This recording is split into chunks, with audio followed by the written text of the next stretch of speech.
Located on the Mexican border, the city of San Diego serves as a checkpoint for Central American migrants who come to the U.S. in search of a better, safer life. These are all my things, clothes and documents. This woman did not want her name used.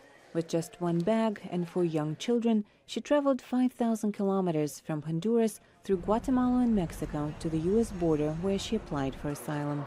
I decided to come to the U.S. after a gang stormed into our house in Honduras and raped me and my 13-year-old daughter. After family asylum seekers cross the U.S. border, they are transferred to immigration detention centers. When their papers are processed, they are released in the U.S. with an electronic bracelet attached to an ankle and no guidance about what to do next. This woman and her kids got lucky. A human rights organization helped them. So this is our main dormitory, and we've been getting a lot of people every day. This is the only short-term shelter for asylum seekers in San Diego. Immigration officials used to help migrants unite with relatives and get transportation while their cases were being reviewed, but they stopped in October 2018. Once the program ended, then they started releasing these people by the Greyhound stations. They would just point, they would dump them on the streets.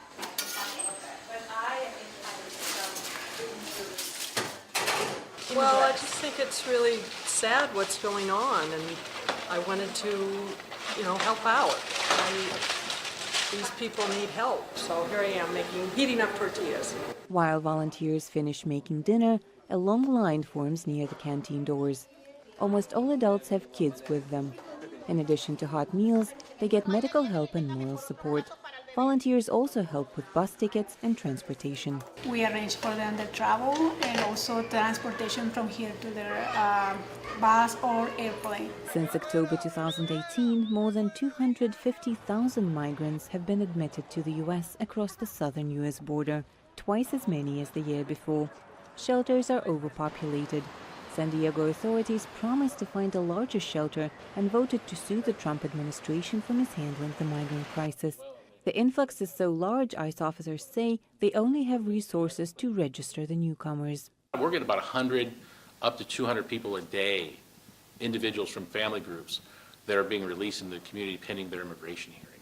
And so because of the increases, that's why we can no longer spend any time assisting with what we call getting them to final destinations. Only 10% of migrants from Central America are eventually granted asylum, says Archambault. The rest either go back to the country they fled or continue living in the U.S. illegally. For Khrystyna Shevchenko in San Diego, California, Anna Rice, VOA News.